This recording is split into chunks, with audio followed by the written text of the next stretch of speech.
Huh. Well, at least they improved the visuals from the first trailer. The Minecraft movie is finally out after years of production hell. Honestly, I had assumed this thing was quietly cancelled long ago, and maybe it would have been better off that way because the response has been less than ideal. Critically, at least, I'm sure to Warner Brothers, as long as it makes bank, it'll be considered a hit, and let's be real, this shit is easily cracking top 5 performing video game adaptations. It's Minecraft. Everyone knows what Minecraft is. And I tell you, if this movie had come out 10 years ago, I would have been all over it. I got my start on YouTube making Minecraft pixel art tutorials. I would play it with my friends in the school library during lunch. I was a Minecraft kid, and so I'm positive a movie like this would have blown my mind on spectacle alone. And I have to assume a lot of kids today feel that same way, at least if my theater's reaction was anything to go by. The crowd was packed.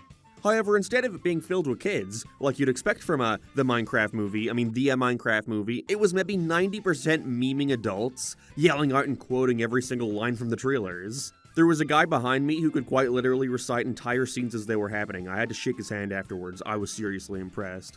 But that final 10% of the cinema was filled with little kids who were getting really mad that nobody else in the theater was taking the movie as seriously as they were. As everyone yelled out, "Chicken Jockey!" or "Flint and Steel," it would be met with a crowd of babies in the front row shouting, "Shut up!" Well, babies and this one guy sitting in front of me who was getting really pissed off at how much we were laughing during the film. He must have been so excited because as we giggled at how awful the green screen looked as Jack Black shoved his face into Jason Momoa's ass, he turned around furious and cried, "Will you guys just shut up and watch the movie?" And honestly, in any other case, I would have been right there with them. But it's the fucking a Minecraft movie, what are you expecting? So point being, a Minecraft movie, 10 out of 10 theater-going experience. The film itself? Maybe like a 2. Don't get me wrong, I was enjoying myself. Having a ball. It was one of the most fun times I've had in a cinema. But that was all because everyone there was able to unconsciously agree that this movie is gonna suck hard. And so let's all just treat it like the joke that it is. Which the advertisers definitely became aware of as they started promoting the film with the recommendations of turning your brain off. Invite you to turn off your brain. Yeah, that sure shows a lot of confidence in your product. I mean, I do not envy whoever had to write this movie, as one of the biggest hurdles the Minecraft movie has to overcome is explaining to a general audience what Minecraft is, and what the rules of this world are without alienating them at the same time. And so they made the smart, if not easiest decision, of having it be a fish out of water film, where Jack Black, played by Jack Black, finds an orb that opens a portal to the overworld, where his creativity is like to run wild with no limits, before he gets kidnapped by an army of piglins who wish to escape the Nether to take over the overworld and steal its gold. With this, Jack Black sends out his dog to the real world to hide the orb, where it's found by a group of unlikely people as they accidentally get sucked into Minecraft and have to find a way to reopen the portal. Now, this is a fine story for the Minecraft movie, but in execution I think they went too far in trying to appeal to a general audience. The film opens with a 5-minute exposition dump where Jack Black just explains all the rules of the game. It's like they obviously knew that the game would appear dumb and weird to an average Joe, and so instead of trying to immerse them in this new world, they pretty much just go, "Yeah, it's dumb, just roll with it, we know it's stupid," which if anything just seems like the easiest way out, and at worst, a tad disrespectful to the game. And to even get there, you have to slog through the most grueling 20 minutes where we get slowly introduced to the main four and how they all got put in this situation. So I'll give a quick rundown on each of them and what they contribute to the plot from worst to best. This lady, who I never bothered learning the name of, is easily the most pointless addition to the cast. She contributes next to nothing. Which is a shame because I like this actress a lot in Orange is the New Black. She sells the main kid and his sister their new house while also establishing her having a bunch of other jobs. However, she only ends up in this situation with them as after the kid goes missing, exploring the mines, his older sister/caretaker decides to call her for help. I'm not sure why her instinct is to call the random lady who sold her a house. My first go-to would have probably been the police, but hey, that's just me. Speaking of the sister, she is also a character. With next to nothing to do, this movie is a real sausage fest at a certain point. They quite literally separate the girls from the boys as they all go on this epic adventure, while the girls are left to try and find a way to meet back up with them. I knew I was in for a real treat when her first line of dialogue was said as she's driving them to their new house, and says, "I know you don't want to move, but it was Mom's dying wish for us to live here." Fantastic, yeah, that's natural. There's the slightest arc for her where she's doubting her abilities to take care of her sibling ever since their mum died, but it could have been taken out of the film entirely and nothing would have changed. Feels like there was a good 5 or 10 minutes of scenes revolving around this that ended up being cut because of the sheer amount of stuff this movie has to cover. Jason Momoa's character gets a lot of screen time, which I'm thankful for, as he's probably my favorite character in the whole thing, which I was not expecting since I don't really care for him as an actor all too much. His whole thing is that he's a loser who's been riding off the success he once had decades ago, and desperately needs money, which serves as his motivation for wanting to go to Minecraft in the first place after hearing about its many riches. But again, there's so much going on here that it falls to the wayside for a majority of the film, really only holding any significance in one scene where he has them take a detour so he can collect the diamonds, which pisses off the main kid as it's wasted his time. Even though I don't think there was any kind of ticking clock element here, and if anything, with the piglins attacking them from the skies, it's better for them to be inside the mines, but whatever. He's the one actor you could tell was having the most fun delivering all his lines in a super deadpan way, thinking he's super hot shit. Nothing amazing, but it's worth mentioning I find him to be the best out of this bunch. That only really leaves us with the kid, who by far has the closest thing you could call an arc, where he feels like his creativity is being discouraged and considers possibly staying in Minecraft after seeing all of what it has to offer. I just think they could have pushed it further.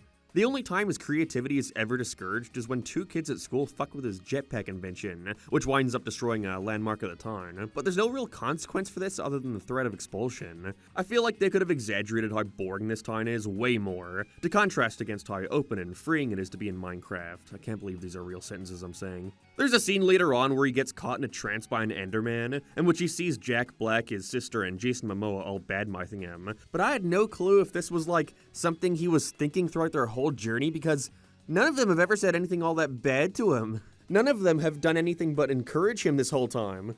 Like everything, his arc is severely underbaked. Either way, finally we have Jack Black as Jack Black, who became a meme in this movie after the trailers would just showcase him listing different Minecraft items in the most Jack Blacky way possible. This is a crafting table. And I'm happy to confirm that yes, this is how he talks throughout the whole movie. Honestly though, I think it was necessary. Like I said before, the movie has so much Minecraft stuff it wants to cover, and obviously not everyone sitting in the audience is gonna know about all this stuff. And so it's kinda mandatory for Jack Black to announce everything before he uses it, or else to an average moviegoer, it would just seem like a bunch of nonsense. Like, there's a crucial point in the movie where Steve uses a slime block to jump up somewhere, but there's no actual slimes in the movie. And so of course he then has to yell, "Slime block!" as he places it down, so people aren't just sitting there asking why he suddenly just threw down a giant snot cube he can just jump on for some reason. It's like the director had no idea in how he actually wanted Steve's character to be conveyed, and so just said, "You're Jack Black.